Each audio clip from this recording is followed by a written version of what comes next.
திவாகர் தலையில தூக்கி வச்சு கொண்டாடுற நிறைய பேர் இருக்காங்க. அந்த நிறைய பேருக்கான வீடியோ தான் இது. ஃபர்ஸ்ட் வந்து இந்த மாதிரி ஆட்களை வந்து உள்ள எடுத்ததே பெரிய தப்பு. சரி ஏதோ எடுத்துட்டாங்க, ஓகே ஷோல பாப்போம் என்ன பண்றாரு பாப்போம். சில காமெடியான விஷயங்கள் பண்ணும்போது ஐயோப்பா சூப்பர்ல இருந்தாலும் பரவாயில்லையே, வெளியில நெகட்டிவா இருந்து உள்ள சூப்பரா பண்றாரு அப்படின்ற ஒரு தாட். அடுத்தடுத்த வாரம் போக போக போக அந்த திருப்பியும் அந்த பழைய ஒரு நெகட்டிவான அந்த ஒரு திவாகர் தான் வந்து உள்ள பார்க்க முடியுது. நேத்து நைட் ஒரு விஷயம் நடந்தது. இந்த மரத்துக்கு புடவை கட்டி சேலை கட்டி அப்படின்றது வந்து வினோத் சொன்னாரு அப்படின்ற மாதிரி. எஸ், வினோத் அதை சொல்லியிருக்காரு. ஆனா வினோத் சொன்னது தப்பு, இப்பவும் சொல்ற தப்பு. ஆனா உங்க திவாகர் என்ன பண்ணாரு? திவாகரோட சப்போர்ட்டர்ஸ் கேக்குறேன், ஃபேன்ஸ் கேக்குறேன், ஃபயர் விடுறீங்களா அவங்க கேக்குறேன். திவாகர் என்ன பண்ணாரு? என்ன பண்ணாரு? அவர் எதுவுமே பேசாம கமருதீன் வந்து சும்மா உட்காந்து நோண்டி விட்டாரா, சுரஞ்சு விட்டாரா? சும்மா இருந்தவர் வந்து பேசினாங்களா? சும்மா அவர் சோஃபால உட்கார்ந்தாரு, அவர் வந்து இழுத்து சண்டை இழுத்து இது பண்ணாங்களா? சும்மா உட்காந்து ஏத்தி கொடுத்துட்டு இருக்காரு. அப்ப இத்தனை நாள் பார்வதிக்கு நீங்க ஏத்தி கொடுத்தீங்க, அது உங்க கணக்கு தெரியலையா? அவங்க வாயில இருந்து நிறைய வார்த்தைகள் வர வச்சீங்க, அது உங்க கணக்கு தெரியாது திவாகர்? திவாகரோட சப்போர்ட்டர்ஸ்க்கு கேக்குறேன். சரி இதெல்லாம் பண்ணாங்க. உள்ள போயிட்டு மரத்துக்கு சேலை கட்டி அப்படின்னு சொன்னது இரு சுபிக்ஷா சேலை கட்டின்னு சொல்றியா? இரு உள்ள போய் சொல்றேன். ஏன்னா இவர் சொன்னா அந்த கண்மூடி கூட்டம் வந்து அப்படியே நம்பும்.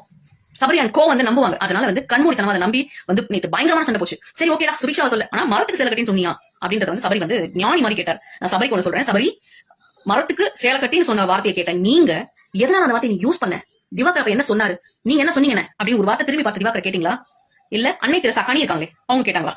இல்ல. நான் இப்பவும் சொல்றேன், பார்வதி மேல தப்பு இருக்கு, திவாகர் மேல தப்பு இருக்கு, கமருதீன் மேல தப்பு இருக்கு, வினோத் மேல தப்பு இருக்கு. ஓகேவா? ஆனா இது எல்லாம் பண்ணது திவாகர். திவாகர் ஒரு ஆக்ஷன் பண்ண போய் தான் ஆப்போசிட் ரியாக்ஷன் வருது. ஃபர்ஸ்ட் வந்து இந்த முட்டாள்தனமான நம்பர் உங்களுக்கு சொல்றேன். ஒரு இடத்துல நம்ம பேசுறதுக்கான ஆப்போசிட் ரியாக்ஷன் தான். இப்ப நான் பேசுறதுக்கு என்ன திருப்பி நீங்க திட்டி கமெண்ட்ல போடுவீங்க இல்லையா? அதுதான் ஆப்போசிட் ரியாக்ஷன். அப்ப நான் திட்டறதுனால தான் ரியாக்ஷன் வருது. இதுதான் அவர் உள்ள பண்ணிட்டு இருக்காரு. திவாகர் அப்படின்ற நபர் அவருக்கு இந்த வாய்ப்பை கொடுத்ததுக்கு வந்து என்ன சொல்றதுன்னு எனக்கு தெரியலங்க. நிஜமாவே நான் வந்து ரொம்ப என்ன சொல்றது, மன வேதனையில இருக்கேனே சொல்லலாம். எவ்வளவு பேர் இந்த வாய்ப்புக்காக கஷ்டப்பட்டாங்க தெரியுமா? எவ்வளவு பேர் மீடியால இருக்க பர்சன்ஸ்க்கு இந்த வாய்ப்பு கிடைக்காம அவ்வளவு கஷ்டப்பட்டு ரிஜெக்ட் ஆகி வந்துட்டாங்க. ஆனா இது இப்படி இந்த உங்களுக்கு கிடைச்சதுனால அதோட அருமை தெரியல. விளையாடுறதுக்கு வரல இவர். பொண்ணுங்களை தேக்கிறதுக்கும், பொண்ணுங்களை வந்து லவ் பண்றியா வா ரீல்ஸ் பண்ணலாமா அப்படின்னு கேட்கறதும் எப்படிங்க?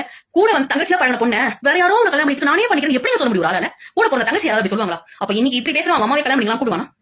கூப்பிடுறால தான் இருப்பான். ஏன்னா வந்து உள்ள நிறைய விஷயங்கள் நடக்குது. சோ அது எல்லாமே வெளியில வந்து வராது.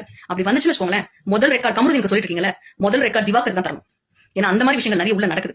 ஏதோ பெண்கள் வாய் மூடிட்டு அமைதியா அந்த பேசுறதுலாம் சிரிச்சு பேசி போறதுனால அவர் ரொம்ப ஞானி நல்லவர், எல்லார்கிட்டையும் தங்கச்சிங்களா பண்ணா நடிக்கிறாரு, அவர் ஏதோ நடிப்புக்காக தான் பெண்கள் கூட இருக்காரு மட்டும் நினைக்காதீங்க. அது ரொம்ப தவறு. அந்த தவறான விஷயங்கள் நிறைய பண்ணிட்டு இருக்காரு உள்ள திவாகர் வந்து. அதுக்கு வந்து என்ன சொல்றதுன்னு எனக்கு தெரியல. சோ இந்த ஷோ பொறுத்த வரைக்கும் இந்த ஷோல அவர் இருக்க கூடாது. ஃபர்ஸ்ட் ரெக்கார்ட் கொடுக்கணும், ஸ்ட்ரைக் கார்டு கொடுக்கணும், அது திவாகர் தான் தரணும். ரியாக்ஷன் கொடுத்தனால தான் ஆப்போசிட் ரியாக்ஷன் வந்துச்சு. நீங்க கமருதீனுக்கு ரெக்கார்ட் தரீங்க அப்படின்னா நீங்க வந்து திவாகருக்கும் ரெக்கார்ட் தரணும்.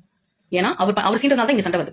அதனாலதான் இன்னொரு பர்சன் கெட்டவங்க தெரியுறாங்க. அந்த இடத்துல வந்து ஞானிங்க மாதிரி நாங்க பேச மாட்டோம், நாங்க குட் புக்ஸ் தான் இருப்போம் சொல்லி இருக்காங்கன்னா அவங்க சூடு சொன்ன இல்லாதவங்க அர்த்தம். இல்லன்னா இந்த ஷோல இன்னும் நீடிச்சு வரணும், நமக்கு மக்களோட ஓட்டு வரணுன்றதுக்காக நடிச்சிட்டு இருக்காங்கன்னு அர்த்தம். சோ என்னோட கருத்து இதுதான்.